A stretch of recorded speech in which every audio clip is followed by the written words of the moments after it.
이른바 연어술 파티 의혹을 제기해 국회 위증 혐의 등으로 기소된 이화영 전 경기도 평화부지사가 사상 최장기 국민참여재판 끝에 1심에서 실형을 선고받았습니다.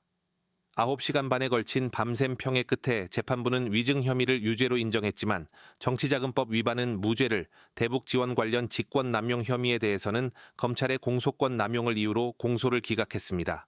수원지법 형사 11부 송병훈 부장판사, 심리로 열린 선고 공판에서 재판부는 국회 증언감정법 위반 위증 혐의에 대해 이화영 전 부지사에게 징역 4개월을 선고했습니다. 배심원단 7명 중 4명이 유죄, 3명이 무죄 의견을 내며 팽팽히 맞섰으나 재판부는 검실에 있었던 관련자들의 진술이 일관된 반면 이 전 부지사의 진술은 신빙성이 부족하다며 유죄를 확정했습니다. 반면 김성태 전 쌍방울 회장과의 쪼개기 후원 공모 의혹인 정치자금법 위반 혐의는 배심원 7명 전원 만장일치로 무죄 판결을 내렸고 재판부도 이를 수용했습니다. 특히 대북 묘목 및 밀가루 지원 관련 직권 남용 등 혐의에 대해 재판부는 직권으로 공소 기각을 결정했습니다. 송병훈 부장판사는 관련 사건을 언급하며 검사가 타인을 기소할 당시 이 전 부지사와의 공모 관계를 입증할 증거가 없음에도 공소장에 기재했다라며 기소도 되지 않은 타인의 재판에서 먼저 유죄 취지의 판단을 받게 한 것은 검찰의 명백한 공소권 남용이라고 지적했습니다. 이에 대해 이 전 부지사 측 변호인단은 선고 직후 법정 앞에서 취재진과 만나 술 파티가 있었다는 사실 자체는 일관되게 주장해왔고 날짜에 대한 기억만 불분명했을 뿐이라며 위증 유죄 판결에 강한 유감을 표하고 항소 의사를 밝혔습니다. 지난 8일부터 열흘간 주말을 제외하고 매일 진행된 사상 초유의 국민참여재판 일정이 마무리된 가운데 양측의 법정 공방은 항소심으로 이어질 전망입니다.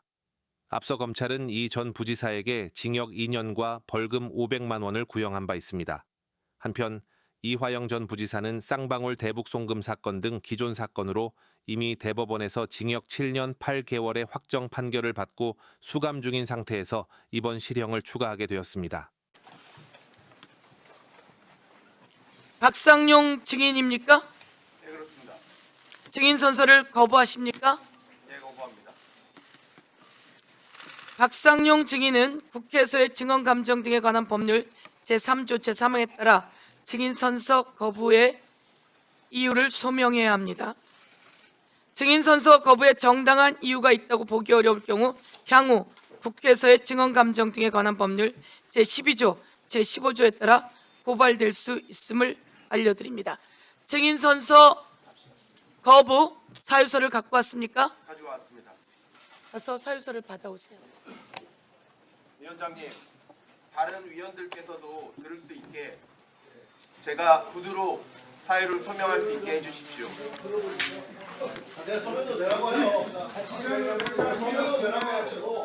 이거는 합의제 기관이기 받아오세요. 합의제 기관이기 때문에 증인 선서 거부서를 쉽게만 소명서를 내세요. 하지 않습니다.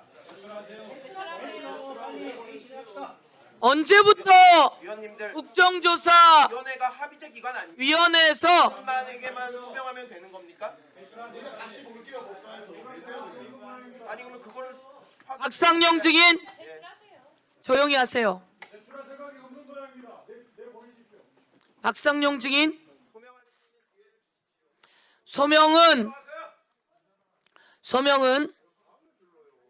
소명은